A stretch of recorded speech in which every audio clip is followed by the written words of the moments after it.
Y hoy vamos a hablar sobre los sacrificios que él aceptaba de parte de los enemigos de Israel. Y antes de seguir, pues buenas noches, Daniel, ¿cómo estás? Buenas noches, Leonardo, buenas noches, la audiencia, y sí, vamos a ir viendo todo esto que está salpicado con tanta atrocidad. Sí, así es. Y vamos a hablar sobre esa tercera parte de los sacrificios de parte de los enemigos de Israel. Alguno podría decir, no, eso simplemente era que él tenía ira y entonces les decía que fueran y acabaran con los enemigos, hicieran lo que tenían que hacer como una especie de ira.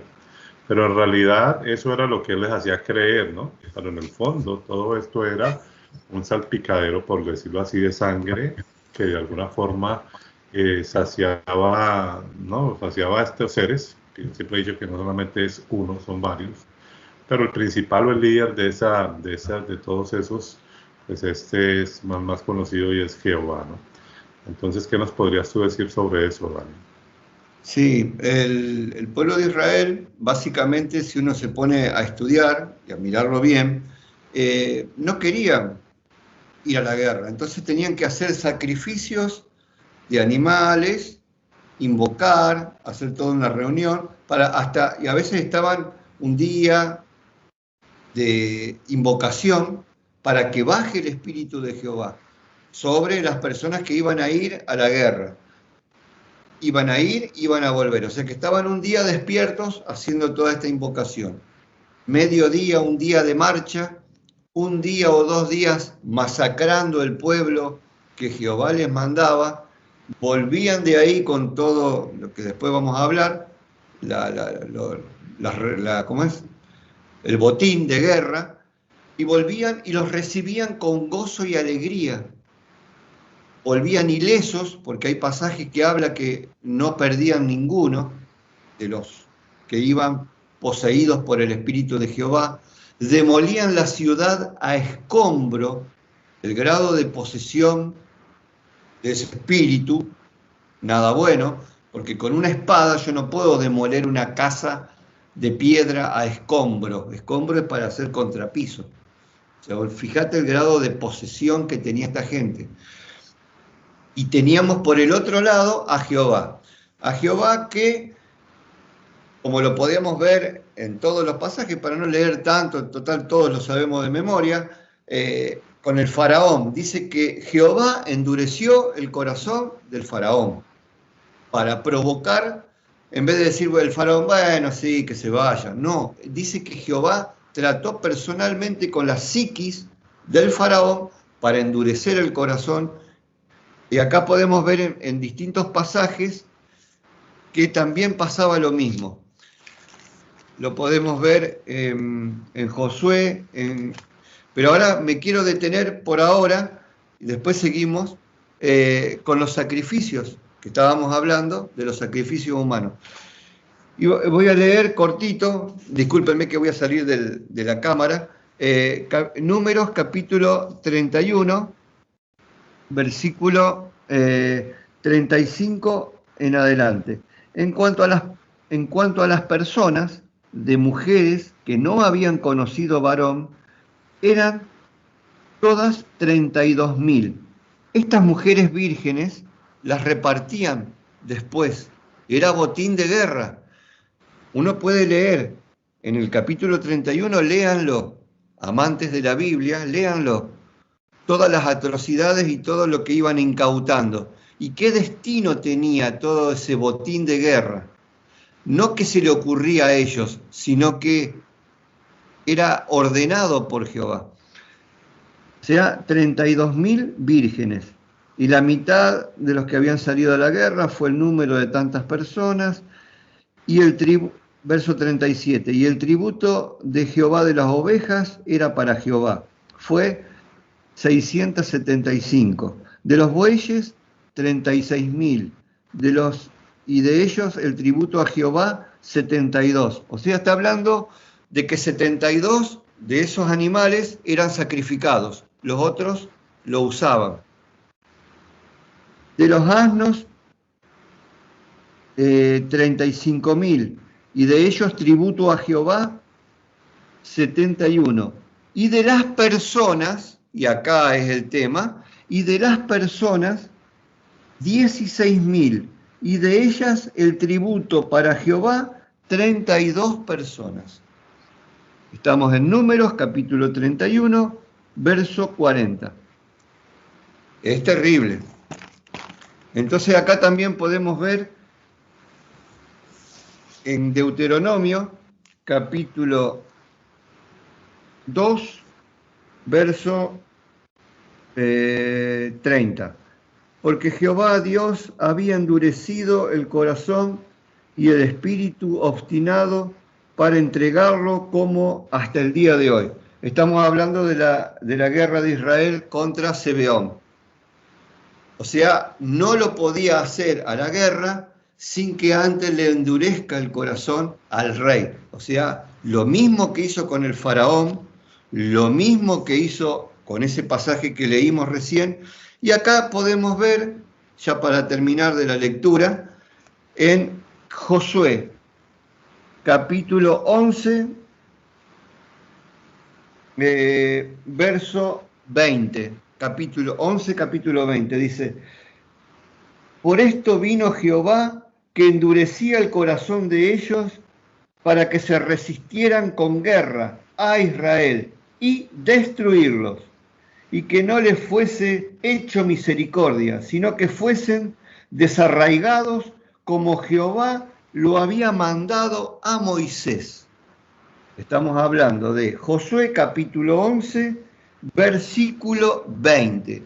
El plan ya desde Moisés, ya estamos en Josué, estamos en la tierra prometida, que supuestamente no iban a tener que hacer nada, el pueblo de Israel supuestamente le iban a tomar, y que un ángel, porque le había prometido que iba a ir un ángel adelante de ellos para correrlo, al amorreo, al jebuseo, a todas las tribus las iba a correr y se iban a establecer ellos. Y acá podemos ver todo lo contrario, podemos ver después en Josué capítulo 12, versículo 10 hasta el 24, todos los reyes que este ser llamado Jehová endureció el corazón para entrar en guerra y los destruyó, con holocausto, con toda la parafernalia. O sea, ahí están los versículos bíblicos para todos los estudiosos de la Biblia. Entonces ahí lo que podemos analizar es que hay uno que está muy claro de todo lo que has leído, y es esa donde dice que el tributo, ¿no? Aparte del botín de todas estas mujeres vírgenes, aparte de eso, el tributo que le dan a él de 32 personas, ¿no? Que serían sacrificadas, igual que los animales. Los animales, que él también se deleitaba con un tributo, con un sacrificio de seres humanos, aunque fuesen extranjeros, aunque fuesen enemigos. Sí, sí, o sea, sí. ahí está clarísimo, ¿no? Es una cosa increíble. Entonces uno dice, wow, eso es como el hecho de que la otra parte que hablas de que endurecía el corazón, ¿no? Endureció el corazón del faraón y asesinó a todos los primogénitos de Egipto, ¿no? Ahora endurece a todos esos reyes, que esas otras, es decir, el otro modus operandi es endurecer el corazón de sus enemigos para lograr su cometido de que digan que no, que se opongan y todo eso, para lograr el sacrificio, ¿no? Claro, porque si uno se pone a estudiar, iban con la ofrenda de paz, no ofrenda de paz, la propuesta de paz.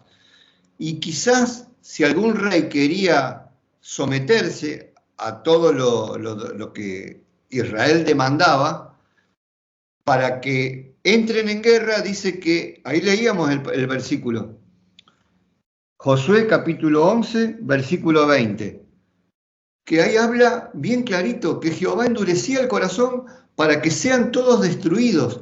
O sea, eran exterminios y genocidios que estaban en la mente de Jehová, se lo mandaba a los profetas para que los profetas ejecuten a todos esos pueblos y los exterminen.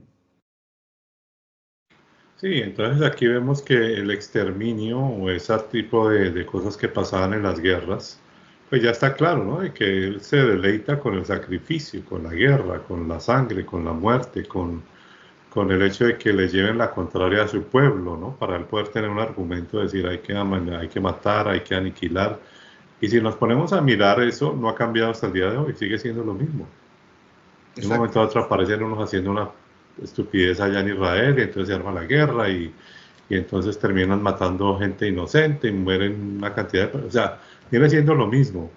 Siempre hay una excusa.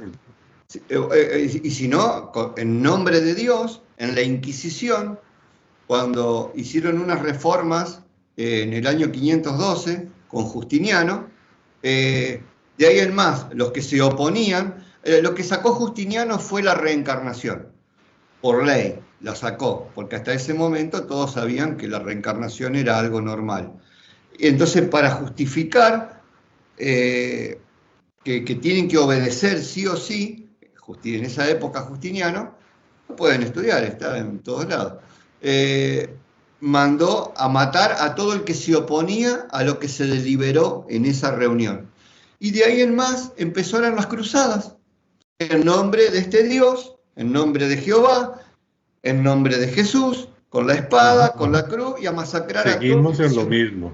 Llámese la religión que sea, es el nombre de ese Dios que se hace en esto, que hay guerras, que hay una cantidad de cosas que no solamente han pasado recientemente, están en el presente, sino que obviamente vienen de todas esas historias de la antigüedad. Entonces ahí está completamente claro y que tiene toda la razón, es el Dios de la guerra, es un Dios de los ejércitos, ¿no?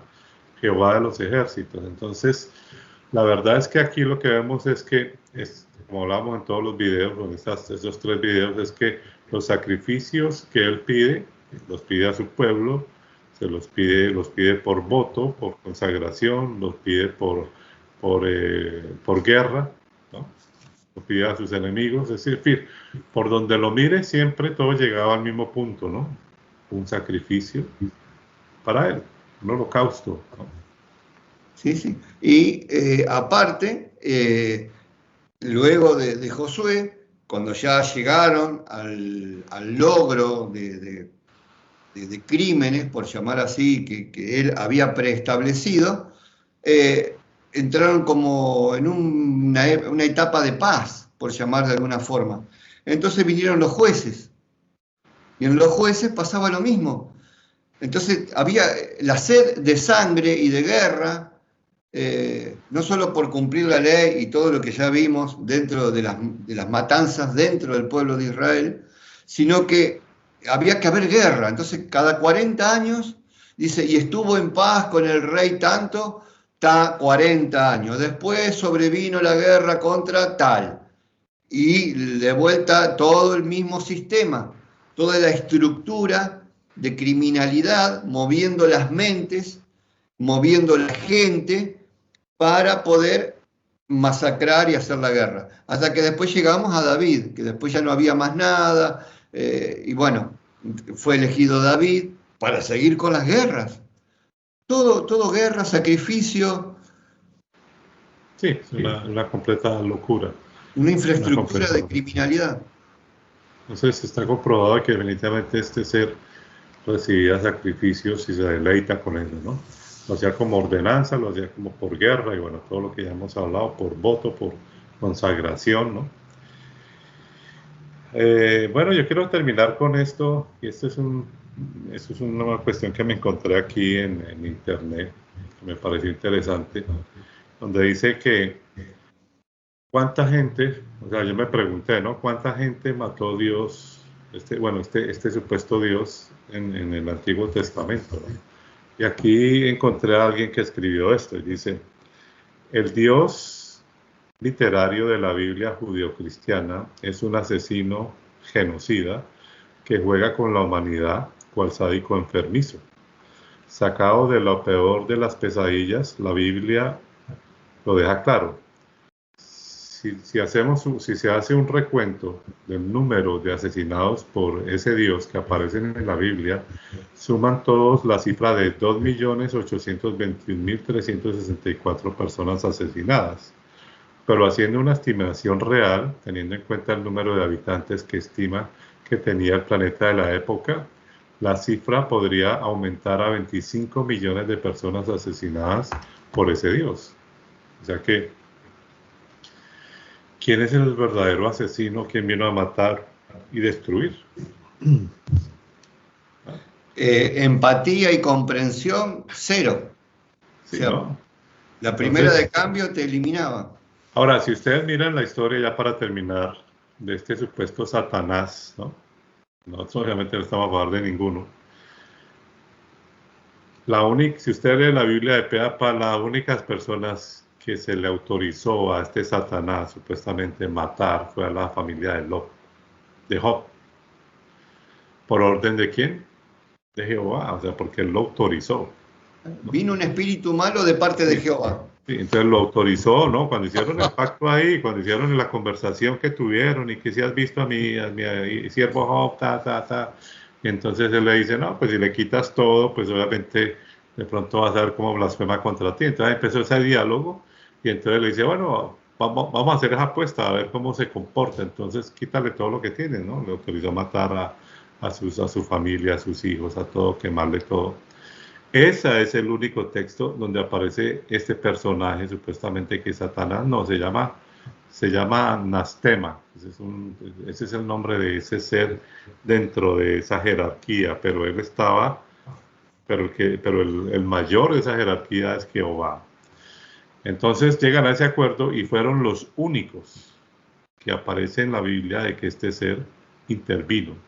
Pero de ahí para allá, esta cifra que acabo de leer, todos han sido de Jehová directamente, aunque realmente la familia de Job fue también por Jehová. Entonces, ¿quién es el verdadero genocida de toda esta historia bíblica? ¿No? O sea, lo que podemos decir aquí es que realmente el verdadero Satanás es Jehová. Claro, el demonio o el diablo, como uno quiera llamarle, lo que conocemos con la forma física, viene de la obra de Dante, del infierno de Dante. Ajá. O sea, básicamente, porque antes era como un espíritu, no, pero con todo el tridente, los cuernitos. Bueno. Sí, pero lo que realmente la gente, el tal Satanás es realmente Jehová y tiene su jerarquía. Y dentro de esa jerarquía tiene ahí algunos que los mueven y manda un espíritu para allá, como le mandó a Saúl, ¿no? Entonces, ese es el señor y amo realmente de los espíritus, ¿no? Malignos. Claro. Dicen, vino un espíritu malo de parte de Jehová, o sea, Sí. Le dio la orden, andá y hacé tal cosa. Sí, anda y molesta a Saúl. Exactamente, andá a hincharlo a este, andá a molestarlo al otro, matalo al otro, Sí, llenale la cabeza al otro. Y ya con todas estas historias, que pedía sacrificios, que pedía primogénitos, que pedía esto, que holocausto quemado, que aceptaba sacrificios, que aceptaba votos para darle poder a una persona para después decirle, bueno, ahora dame tu sacrificio de este caso que le pasó a la hija de Jepsé. Entonces, está claro que este ser no solamente pide sacrificios humanos, sino que es un ser completamente oscuro, tinieblo y que realmente, como yo lo mencioné la vez pasada, Geosatán, para que la gente vaya conociendo quién es verdaderamente. Entonces uno, al ver todo este modo de operar, su naturaleza, sus órdenes, sus mandamientos, uno puede ir viendo por qué él vive en la oscuridad, por qué él anda en medio se manifiesta en todas las manifestaciones bíblicas, entre comillas, se aparece de noche, espera que llegue la noche, la densa oscuridad, llegó y la tierra tiembla, dice que había fuego, humo. Entonces uno puede ver que no hay arbolitos, un día de sol con un arco iris, con pastito, qué lindo. Como ya lo dijimos, estamos repitiendo lo que decimos en los otros estudios. A lo mejor hay gente que ve recién por primera vez, pero no vive en un lugar lindo, con una nubecita blanca, con arco iris, pajaritos y florcita. No, está en la oscuridad. El vago vive en la oscuridad. Yo soy Jehová que habito en la oscuridad, un ser oscuro, Dios de guerra, que demando sangre. Del pueblo, de los enemigos, de los que no me hacen caso, de todo. Y de animales también. Exacto, y ha tenido a la tierra la ha tenido en guerra y en oscuridad hasta el día de hoy. O sea, sigue siendo lo mismo, las guerras, la oscuridad, lo mismo, dividiendo a través de las religiones y utiliza sus... Bueno. a sus secuaces para dividir, para endurecer corazones, para hacer una cantidad de cosas. Entonces, bueno, creo que quedó claro. Ya no vamos a hablar más sobre, nos queda un hastiado de todo esto de los sacrificios humanos, pero el hecho es que es una realidad. Daniel, muchas gracias por tu tiempo. No, gracias a ustedes y espero pueda ayudar esto a poder entender y ser objetivos. No estamos ni a favor ni en contra de nadie, ni en contra de la religión católica, ni en contra del pueblo judío, ni de nadie, sino simplemente ser objetivos con una creencia que está muy arraigada en muchas personas, que lo ven como bueno a alguien sanguinario. Sí, entonces el objetivo es crear conciencia. Ese Que es el se le pueda objetivo. abrir la mente a la Le gente. abra la mente y que realmente dejemos de solamente creerle a un líder que ni siquiera tampoco ha despertado de todo este letargo espiritual, si es que lo podemos llamar así. Bien, lo dejamos en este punto. Muchas gracias por ver este video. No olvides suscribirte a nuestro canal de YouTube y nos veremos en próximos temas y en próximos videos.